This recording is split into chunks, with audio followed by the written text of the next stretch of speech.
இப்போ நாங்கள் வந்து மலேசியா ட்ரிப்பு போகிறோம். இப்போ தான் நாங்கள் கிளம்பி போயிட்டுருக்கோம். பஸ் எடுக்க போகிறோம். நாங்கள் பஸ்ஸில் தான் போகிறோம் மலேசியா. பஸ்லேயே போய்ட்டு பஸ்லேயே வந்துடலான்ட்டு பிளான் பண்ணுறோம். இப்போ வந்து எங்களுக்கு வந்து 7 மணிக்கு பஸ்ஸு. இப்போ நாங்கள் 7 மணிக்கு பஸ் எடுத்தோம்னா மார்னிங் ஒரு 4 மணிக்கெலாம் நாங்கள் ரீச் பண்ணிவிடுவோம். அதுக்கப்புறமா போயிட்டு நாங்கள் சாமி பார்த்துட்டு திரும்பி கிளம்ப வேண்டியதான். நாங்கள் வந்து முருகன் கோயிலுக்கு மட்டும்தான் போகிறோம். ஏன்னா நாங்கள் 1 டே ட்ரிப்பு தான், ஒரு நாள் தான் லீவு. அதனால் 1 டே மட்டும் சுற்றிட்டு வரலாம் அப்படின்னு சொல்லிட்டு பிளான் பண்ணி போகிறோம். போயிட்டு எப்படி இருக்குன்ட்டு பார்க்கலாம்.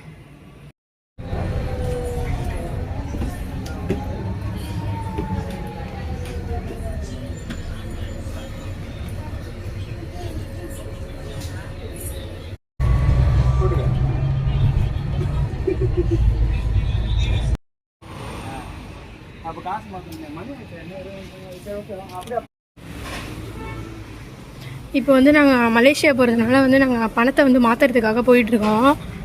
பஸ்ஸு வந்து 6:30 மணிக்கு, இன்னும் 1/4 மணி நேரம் தான் இருக்குது. நாங்கள் மாற்றிட்டு டக்குன்னு போகணும். ஏன்னா ப்ராப்ளம் இல்லைங்கிறாங்க, அதனால் நாங்கள் வந்து மாற்றுறதுக்காக வந்திருக்கோம். பஸ்ஸு ஜேர்னி பார்த்திங்கன்னா 6 ஹவர்ஸுக்கு மேலே ஆகும். அதனால் பையனுக்கு வந்து ஏதாவது ஸ்நாக்ஸ் மாதிரி வாங்கிட்டு போகலாம் அப்படின்னு சொல்லிட்டு நாங்கள் ஃப்ரூட்ஸ்லாம் வாங்கியிருக்கோம். ஃப்ரூட்ஸு, தேங்காய் தண்ணிலாம் வாங்கியிருக்கேன்.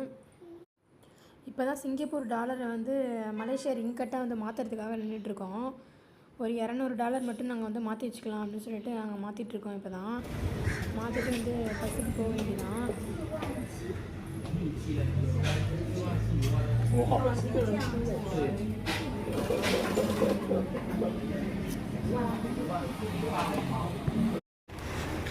மலேசியா பஸ் ஏறுற பஸ் ஸ்டாப்பிங்க்கு வந்தாச்சு. இப்போ தான் பஸ்ஸை இப்போ எடுக்கிறதுக்கு போயிட்டுருக்கோம்.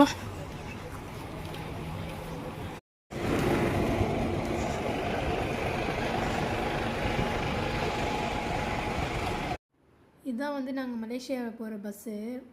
பரவாயில்ல, ஓரளவு கம்ஃபர்டபுளாக தான் இருந்துச்சு. ஆனால் ஃபுல் ஏசி, குளிர் தான் தாங்க முடியல.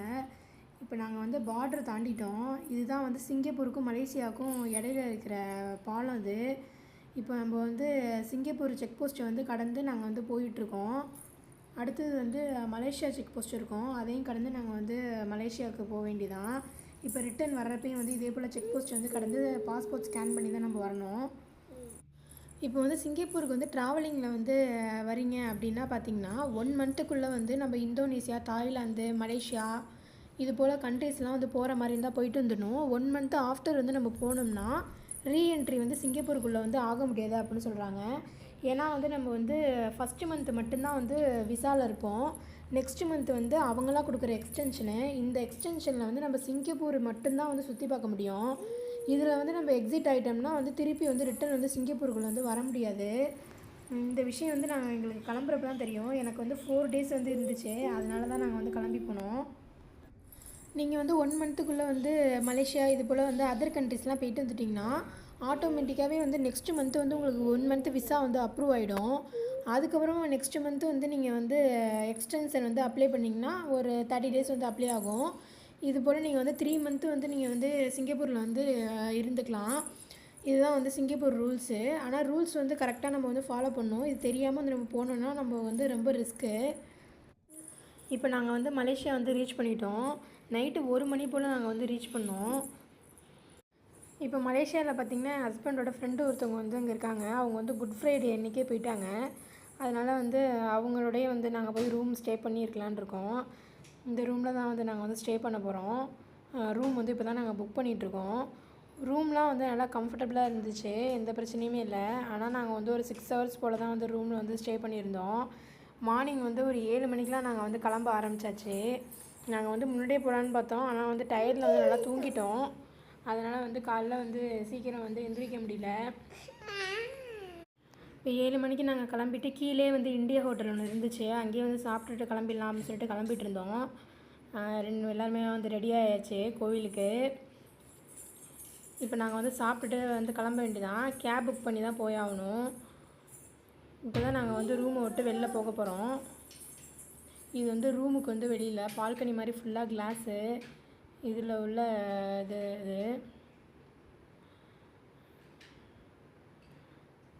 இப்போ தான் வந்து நாங்கள் வந்து சாப்பிட்டு கிளம்பியாச்சு கோயிலுக்கு. இப்போ தான் போயிட்டுருக்கோம் கோயிலுக்கு. இப்போ எங்களுக்கு பார்த்திங்கன்னா நாங்கள் மலேசியா வர பிளானே கிடையாது. நாங்கள் வந்து வேணாம்னு சொல்லிட்டு பிளான் பண்ணியாச்சு. அப்புறம் பார்த்திங்கன்னா நாங்கள் வந்து சடனாக வந்து கிளம்பி வந்தாச்சு. எங்களுக்கு ஒன் டே தான் லீவ் இருந்ததுனால சுத்தமாக டைமே பத்தலை. கோயிலுக்கு போனோம், அதுவே ஒரு 11 மணி ஆகிடுச்சு. அதுக்கப்புறமா சரி அங்கே கொஞ்சம் தூரம் சுற்றி பார்த்தோம். அப்புறம் சாப்பிட்டுட்டு நேராக நாங்கள் வந்து பஸ் ஏறுற இடத்துக்கு வந்தாச்சு. இதுதான் வந்து கோயிலோட என்ட்ரன்ஸு. நாங்கள் கோயிலை வந்து ரீச் பண்ணிட்டோம். இப்போ தான் நாங்கள் வந்து உள்ளே போகிறோம். ஆனால் செம்மையான விஷுவலு, இந்தளவுக்கு நாங்கள் எதிர்பார்க்கல. சரி இங்கே வந்து வராமல் மட்டும் போயிருந்தோம்னா கண்டிப்பாக இந்த கோயிலை வந்து நாங்கள் மிஸ் பண்ணியிருப்போம்.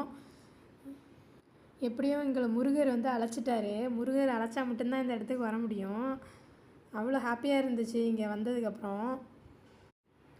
ஆனால் இங்கே வந்து பார்த்திங்கன்னா மலை வந்து ஏறவே முடியல. இது வந்து ஒரு மாதிரி லேண்ட்ஸ்கேப்பாக இருக்கிறதுனால வந்து பார்த்திங்கன்னா கால் வந்து ரொம்ப வலிக்க ஆரம்பிச்சிட்டு, சுத்தமாக வந்து ஏறவே முடியல. கால்லாம் வந்து கடுக்க ஆரம்பிச்சிட்டு, அப்புறம் எப்படியோ கஷ்டப்பட்டு வந்து ஏறியாச்சு. ஏறுற வழியெல்லாம் பார்த்திங்கன்னா நிறைய குரங்கு, அவ்வளோ குரங்கு இருக்குது. அவங்க யாரெல்லாம் வந்து ஜாமான்லாம் வச்சுருக்காங்களோ அதெல்லாம் வந்து போய் பிடுங்கிடுது. அதாவே நான்லாம் பயந்துக்கிட்டே ஏறினோம். ஆனால் மேலே ஏறி பார்த்தோம்னா செம பிரம்மாண்டமாக இருந்துச்சு. மலை ஃபுல்லாகவே வந்து குடஞ்சி கோயில் கட்டியிருக்காங்க. சாமி பார்த்திங்கன்னா குகைக்குள்ளே இருக்குது. அப்புறம் நாங்கள் மேலே போனதுக்கப்புறம் கடையெல்லாம் இருந்துச்சு. சரி அபிஷேக செட்டு வந்து வாங்கி தரலாம் அப்படின்னு சொல்லிட்டு அபிஷேக செட்டு மட்டும் வாங்கினோம். அப்புறம் ஒரு மாலை ஒன்று வாங்கினேன். மதியானம் போல் தான் வந்து அபிஷேகம் பண்ணுவாங்க அப்படின்னு சொன்னாங்க. சரின்னு சொல்லிட்டு நாங்கள் வாங்கி கொடுத்துட்டு நாங்கள் வந்துவிட்டோம். அது எல்லாமே வந்து ஒரு பாக்ஸில் வந்து கலெக்ட் பண்ணி வச்சுக்கிறாங்க. மதியானம் போல் தான் வந்து அபிஷேகம் பண்ணுவாங்க போல இருக்குது. நாங்கள் எல்லாமே வந்து வாங்கிட்டு உள்ளே போனோம். செமையாக இருந்துச்சு. இந்த இடம் வந்து செம்ம எக்ஸ்பீரியன்ஸாக இருந்துச்சு. இந்த அளவுக்கு நாங்கள் எக்ஸ்பெக்ட் பண்ணவே இல்லை. முருகரை பார்த்திங்கன்னா செம அழகாக அலங்காரம் பண்ணி வச்சுருந்தாங்க. அதோட வந்து குகையில் உட்காந்துருந்தார். செம அழகாக இருந்துச்சு. அப்புறம் நான் வாங்கிட்டு வந்த மாலையில் வந்து மித்ரேஸ்வரனுக்கு வந்து ஒரு மாலை வந்து ஐயரே போட்டு விட்டார். அப்புறம் அர்ச்சனை பண்ணி அவரே வந்து பிரசாதம் எல்லாமே கொடுத்தாரு. எல்லாத்தையும் வாங்கிக்கிட்டு அப்புறம் வெளில வந்தோம். வெளில வந்து பார்த்திங்கன்னா வள்ளி தெய்வயானோட முருகர் இருக்கார். அது வந்து இதுக்கும் மேலே வந்து நாங்கள் போனோம். அப்புறம் அங்கேயும் போய் நாங்கள் பார்த்தோம். இந்த முருகர் வந்து சந்தன காப்பில் வந்து அவ்வளோ அழகாக இருந்தார். நாங்கள் பார்த்துட்டே இருந்தோம் அந்த முருகரை, அவ்வளோ அழகு. வள்ளி தெய்வயானையோடு வந்து இருந்தார்.